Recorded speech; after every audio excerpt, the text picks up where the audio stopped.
Now at 6 and streaming on crossroadstoday.com, Victoria Transit makes a major schedule change to one of its routes. Why riders should plan for more time. Victoria County Commissioner battles a solar company over road repairs.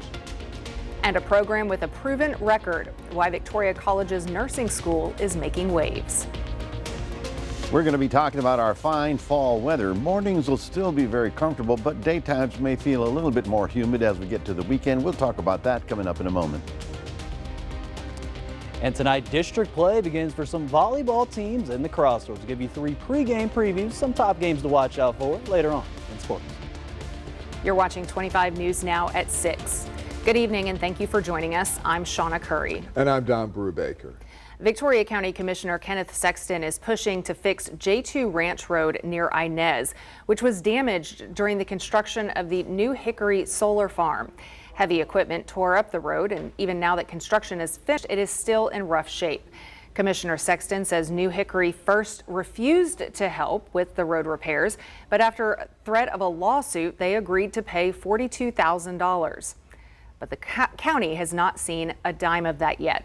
A scheduled virtual meeting with the company also went nowhere. Cranks, craters, chaos on your commute. Potholes are more than just annoying. They can wreck your car, drain your wallet, and test your patience. We're digging into why they keep popping up, what's being done to fix them, and where the worst offenders are. Today we spotted a rough patch at North Nimitz and Beauvoir Street. Got a pothole causing problems only on your route or just an eyesore? We want to see it. Send us a photo at staff@crossroadstoday.com. The Victoria Transit Blue Line is now running on an hourly schedule until further notice. Transit officials suggest riders on the Blue Line give themselves extra time when planning trips. This change is to help the transit system keep service safe and reliable. For the latest updates, you can contact them at 361-578-8775. Brownson Park in Victoria is closing for the next 2 weeks while crews install a new sidewalk and a paved walking trail around the park. The new sidewalk along Goodwin Avenue will provide disability accessible entry thanks to funding from the Federal Community Development Block Program. Looking ahead, Pine Street Park renovations are wrapping up this month. Meadow Lane Park upgrades are planned for 2026, and the Children's Park in Riverside Park will get a splash pad next year with a full play area renovation in 2027. Here's your viewer poll today. What type of park amenities would you most like to see added? So far in the lead, picnic areas and shade structures at 41%, but close behind, walking and biking trails at 37%. Also in double digits, dog-friendly spaces. They're at 10%. We want to hear from you. Visit crossroadstoday.com/vote to take part, and we'll have the latest results at 10. Victoria College received recognition for its nursing program as it reaches a major milestone this year. 25 News Now reporter Trenton Whiting joins us now with more on this top designation. Trenton. Shauna, Dawn, thank you. While VC celebrates a century in existence, its nursing program is celebrating 50 years. And with this milestone is another cause for celebration. They ranked as the top nursing school in Texas on registerednursing.com, a major digital nursing publication. The ranking write-up says the school has a 100% pass rate in the NCLEX program, which is required to become a registered or licensed nurse. The requirements to join the program was cited as another reason for the high ranking, along with the hands-on clinical practice students receive. Program Director Irma Moreno expressed joy for the staff, students, and executives who combined to achieve this #1 ranking. It definitely speaks to the dedication of our students, our faculty, our staff, and our administration here at Victoria College. The Associate Degree Nursing Program and 100% pass rate just shows Victoria College's commitment to their students and us providing good education here at Victoria College. 3,000 graduates have passed through the program since its inception 50 years ago. VC will hold a celebration in the Health Services Center next Monday at 1 p.m. to recognize the current students and staff for earning this recognition. Some alumni may be in attendance as well, as the school also recognizes some other major milestones. Shauna, Don, back to you. Trent, thank you. Changes are taking shape at the Victoria Regional Airport. Airport manager Lenny Lorena tells us the parking lot in front of the terminal is about to be poured and painted with a ready date in about 60 days, weather permitting. Also, the control tower will receive new radios and communication equipment. The last tower equipment upgrade there was back in 2008. The terminal building upgrade is still some time to come, with grants worth $2.5 million, which are designated for one specific item. Exclusively for the design portion of the building.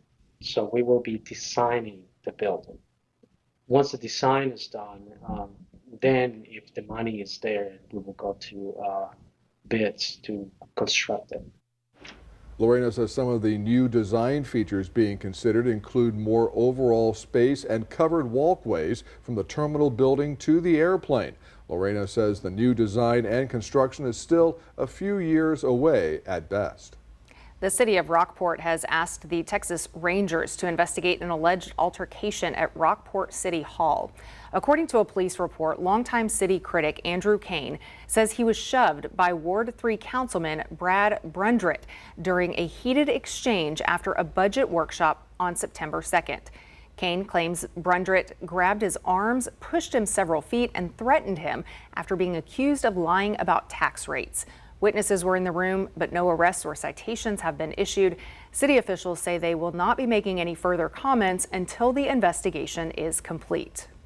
The Victoria City Council is holding a special meeting to adopt the new tax rate and budget. It started just a few minutes ago at City Hall. The city is proposing a tax rate of 4.790 cents per $100 of property valuation, which is higher than the no new revenue tax rate, effectively raising the tax rate by 1.7%. The council will also hear an update from the Water System Review Subcommittee. Well, it's a little bit hotter out there, but the morning was a good start, little nippy in the air. It felt really nice outside, but yeah, it didn't last very long. So let's go to Chief Meteorologist Mac Perez for a first look at our forecast. And Mac, these cooler mornings doesn't look like they'll stick around much longer. Well, I think the mornings will be okay. I mean, there won't be, blazing humid like they were a couple of weeks ago, but the daytimes are going to be getting a bit warmer. The funny part is that we were very dry up in our area today. That's why it got so cool this morning. But just below Corpus Christi, it's actually been raining all day long. That's the storm. Remember the Sunday storm? That's it. But it's going to be backing up, so that Gulf moisture isn't going to be gone for very long. We'll be talking more about that coming up a little bit later on. Back to you.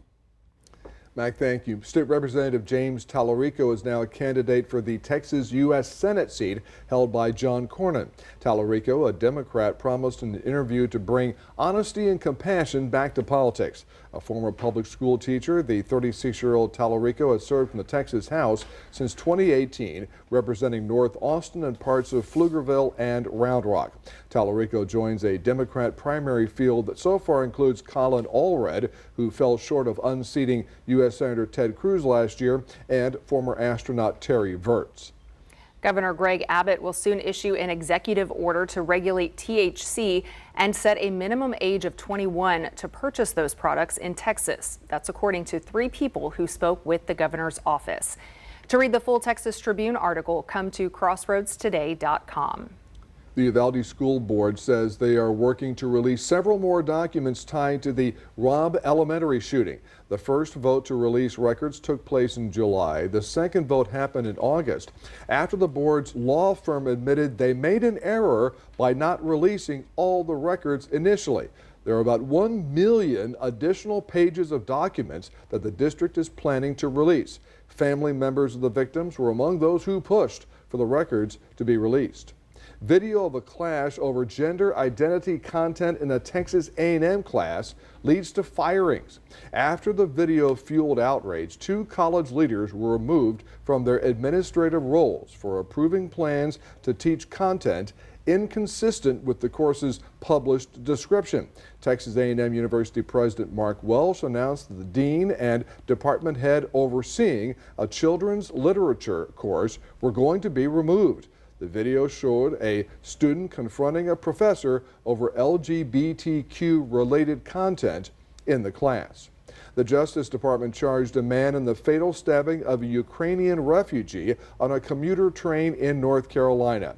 DeCarlos Brown Jr., who has a history of 14 prior criminal cases, is accused of killing 23-year-old Irina Zaruchka last month in Charlotte. State prosecutors already charged him with first-degree murder. Now, federal prosecutors added a charge of causing death on a mass transportation system, a crime that could carry the death penalty.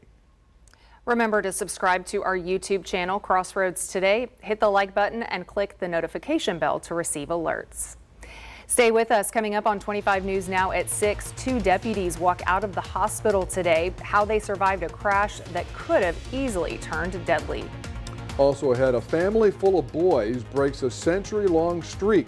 How one firefighter's gender reveal turned into history.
President Trump is again trying to distance himself from the Jeffrey Epstein investigation, calling a letter allegedly written by Trump to Epstein fake. House Democrats say the letter in question was taken from Epstein's estate as part of a House Oversight Committee subpoena.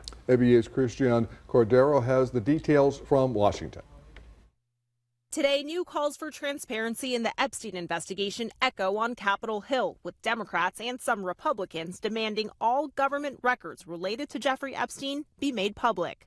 Covering up the files just protects the criminal activity of pedophiles and the people who participated in those heinous acts. It comes in light of a letter House Oversight Committee Democrats released yesterday, allegedly part of a group of documents the committee obtained through a subpoena of Epstein's estate. The letter was allegedly part of Epstein's 50th birthday book, given to him in 2003, 3 years before he was first arrested for sex crimes. It includes lines of text written to mimic an imaginary conversation between Trump and Epstein, framed by a crudely drawn outline of a woman's body. It ends with, "A pal is a wonderful thing. Happy birthday, and may every day be another wonderful secret." The Wall Street Journal was first to report on the letter in July. Trump denied having anything to do with it. They say there's a drawing of a woman, and I don't do drawings of women. And today, the president told NBC News it's a dead issue, while the administration is accusing Democrats of leaking a fake image. The president did not write this letter. He did not sign this letter. And that's why the president's external legal team is aggressively pursuing litigation against the Wall Street Journal, and they will continue to. For months, the pressure to release the Epstein files was coming from within President Trump's base, as he vowed to do so while campaigning for re-election. That pressure prompted the Republican-led House Oversight Committee to release this latest set of documents some Republicans are questioning the authenticity of, in light of the president's response. I put out a document, as you say, that you don't know is authentic. We put out all the documents. We put out everything. Trump is suing the Wall Street Journal $10 billion for defamation after its initial report on the letter. The Wall Street Journal says it stands by its reporting. Christian Cordero, ABC News, Washington. South Korea's top diplomat is in the U.S. today at a tense moment for relations between the countries. Foreign Affairs Minister Cho Hyun is visiting Washington as about 300 South Korean nationals are detained in Georgia. That's where ICE and other law enforcement raided a Hyundai plant last week. Korean Air says it could start flying home the detainees as early as tomorrow. The raid is causing outrage in South Korea. Its businesses are investing billions of dollars in the U.S., much at the behest of President Donald Trump. 2 Lubbock County Sheriff's deputies who were seriously injured in a crash Monday were released from the hospital today. The crash happened on Interstate 27 in Lubbock. One of the deputies ended up dangling from an overpass. Authorities said the deputies were helping a stranded motorist when a semi-truck collided with their patrol unit. They got trapped between their car and a guardrail. Authorities identified the driver of the semi as 57-year-old Gregory Vaught. No charges have been filed in the case so far. The Sherman family, named north of Houston, is in no danger of dying for more than 100 years. All the children born into it have been boys. But as Sarah Al-Shaikh reports, that streak is ending, and the family couldn't be happier. This gender reveal, a historic moment in the Sherman family line. I have been waiting on this little girl for, how old are you? 50-some years. I wanted you to be a girl, right. but... Right. It's like a monumental thing. I have 3 boys. My dad had 2 boys. His brother had 2 boys. So it's been nothing but boys, boys, boys. On Sunday, surrounded by family from all generations, Montgomery County firefighter Michael Sherman and his wife, Jakia Sherman, found out they're expecting a baby girl. I just feel honored that, finally I'm the one that, we're the one that bringing a baby girl into the world, finally, after over 100 years. It's amazing. Their daughter will be the first girl born into the Sherman family in 108 years. He's gonna know that she made history in the Sherman family. We have 3 bags of clothes already, closet full of dresses. The last girl to carry the Sherman name was Orabelle Sherman, Michael's great-great-aunt, born in 1917. She was a trailblazer in Atlanta. Yeah, she dealt with the civil rights, during the civil rights time. She was doing this. She met a lot of civil rights leaders, and she made an impact in Atlanta. This newest addition ready to be welcomed by the couple, along with their 5-year-old son, Makai. What was the big surprise? The baby. This family now excited to see what the newest Sherman will do with her life when she comes into this world. We're welcoming you with love, and we're going to go forward just making the best of everything. Anything that you want to tell her? That I love her, that no matter what path she chose, that we will be with her, that I will always be with her, or she's going to always have support here for us. And I pray she make the right decisions in life and take the right path. The baby girl is due in March. The family is planning to see if its streak of boys broke a Guinness World Record. Some sort of record. Quite a few records there. Can you imagine all the baby dresses she's going to get from all the aunts and uncles? She's going to be well taken care of. Well, congratulations to them. Well, folks, we had another beautiful day, very fall weather. Sure, it's cool in the mornings, but it is warm in the afternoon. Thing is, we haven't had humidity. Thing is, it's going to be coming back, so we'll be talking about it. Right now, we're at 89 degrees, as you can see right there. We had a high today of 91, I believe, was our high. There it is, 91, and that's actually below our seasonal average. So we'll talk about the humidity rolling back into the crossroads coming up in just a moment.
Welcome back, everybody. You know, around here, low humidity is always appreciated. We were at about 35% this afternoon, because of the northeast wind, you can see right there, that blew all that moisture down south. So that was why it was so comfortable in the morning hours, and the afternoons, you know, got a little warm because of the blazing sunshine. But you know, the frontal system that triggered the rain on Sunday actually drifted down, and it's still down there. In other words, it's slightly cooler to the north and warmer and more humid to the south.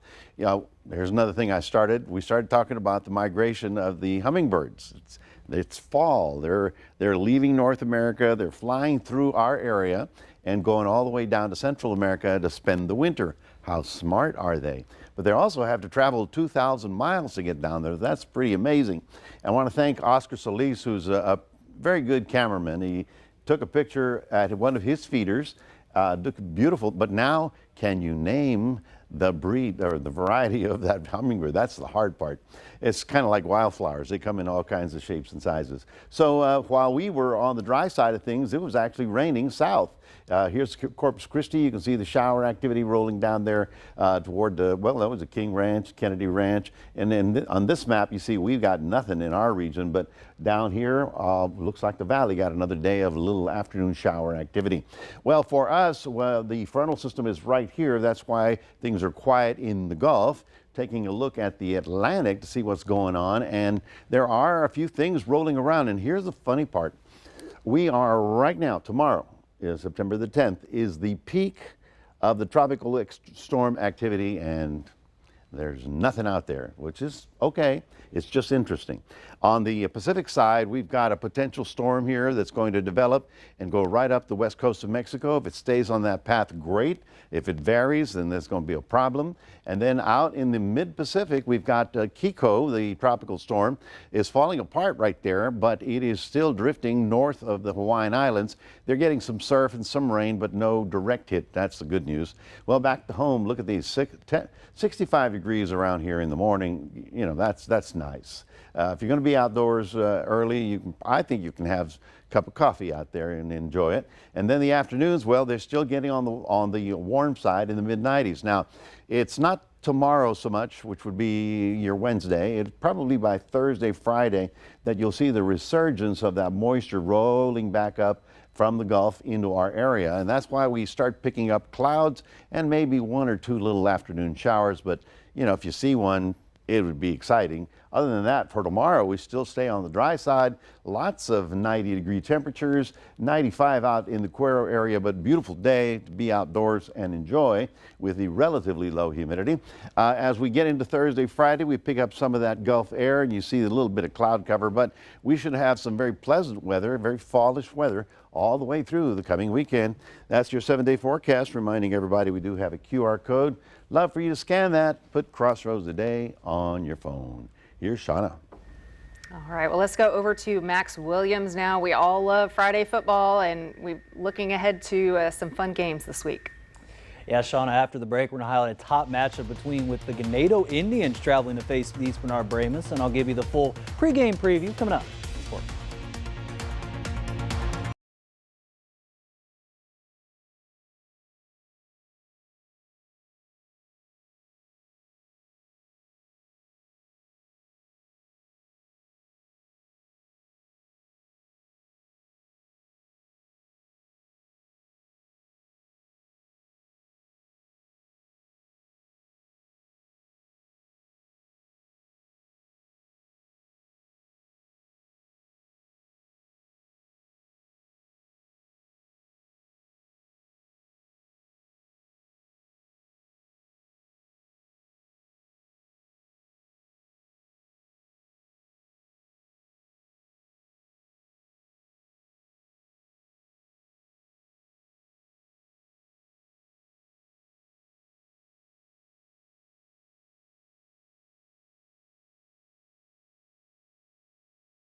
Another top match we have in week 3 between the Ganado Indians facing the East Bernard Brahmas there on the road. And Ganado's only loss in their state championship run was to East Bernard last year, 33-12. And the Indians looking for a little seek of revenge because they got a different team this year. They got a new quarterback in charge, Landon Arriaga, and he has an underrated wide receiver. And we know he's got Austin Payne and Logan Burr as a running back. Keep an eye on Kate Nixon as well. He's made some plays for the Indians this season. Now for East Bernard, they've got a top quarterback that's back this year. Their running back is there, but they are 0-2 right now. They lost to Goliad in week 1. They lost to Woodlands Christian in week 2. And Ganado, they're just looking to improve themselves because last week they only won by 1 point versus Bowling there, 28-27. They're hoping to get more of a convincing win there versus East Bernard this Friday. Over to another top game between the Goliad Tigers, looking to respond this week on the road versus the Industrial Cobras. And Goliad didn't get the offense going in week 2. They lost 38-7 versus Tidehaven, and the Tigers hoping to establish that running game more with Donovan Perry, who had 1,000 yards rushing last year. And also, they got to get there again, their top athlete last year in Lamont Franklin, the ball. Whether it's in the pass game, whether it's in the run game, he's got to get involved in the offense in this game. For Industrial, quarterback Cooper Francis needs to make some big-time plays. Also, Cooper Martin needs to step up if Industrial wants to get the big-time upset, because their next 3 opponents, they're going to be at with Shiner, Tidehaven, and Van Fleck. So they got to get some wins on their belt for Industrial this season. Now from Friday Night Football to Tuesday Night Volleyball action, we'll have some teams getting district play tonight, and we have some teams just getting ready to finish up non-district play. First, we're going to talk about Victoria West Lady Warriors. They had their first district game versus Fort Bend Kepner there tonight, and this for the Lady Warriors, they're currently 22-6 overall, facing Kepner, who's actually 7-15 overall. Now keep an eye on Isabella Bazell tonight, Kristen Kotek, and Avery Griffin. They want to get the job done on the hardwood. Now Victoria East also begins district play tonight versus Richmond Randall. And again for East, they're currently 9-19 right now, while Randall is 10-10. So keep an eye on outside hitter Camry King, who's the leading kills leader there for the East Titans this year. In the middle, keep an eye on middle block as well, Lily Raper. She's been huge on the offensive side. Now on defense, libero Addison Temple has been a workhorse this year. They look to start 1-0 in district tonight. And then finally, one more game that's in the non-district areas with the St. Joseph Lady Flyers at 25-8 overall. They're facing the Coral Lady Gobblers, who are 16-13. This match will consist of top hitters in St. Joe's Jordan Johnston and Cuero's Jessica Cox. And again, keep an eye also on the captains for St. Joe, Jordy Ibarra and Abigail Brister, and for Cuero, the captains as well, Carolyn Kobesh and Reagan Reeds. If they want to get the big time win, we'll give you all those scores and highlights later on. 25 News Now at 10. But we're going to end our sports block here, giving ourselves to our viewer poll, where I asked, who do you think is going to be the impact player on the hardwood tonight? For Tuesday Night Volleyball action, we had West Isabella Bazell, St. Joe's Jordan Johnston, Cuero's Jessica Cox, Goliad's Addison Gendry, or other. And a majority of you, actually, this is one of the biggest sports polls we've had. It's 375 votes that we've gotten in. And again, a lot of you chose there Isabella Bazell, 39%. And then St. Joe, Jordan Johnston right behind at 29, Jessica Cox there at 26. And one fan got out there comment as well, saying, it's time to see Isabella play. She's always been an impact player. There's no doubt that tonight she'll continue to do the same. So we'll see if she gets the job done, and some others there going the rest of the way. That's going to do it here in sports. Don, Shauna, back to you. Max, thank you. We're back in a moment. Do you believe in miracles and congressional gold medals? Yes.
Finally tonight, the U.S. men's Olympic ice hockey team, famous for the Miracle on Ice game, is getting a high honor 45 years later. Today, Senator Chuck Schumer announced Senate passage of his legislation to award each member of the Miracle on Ice team with a Congressional Gold Medal.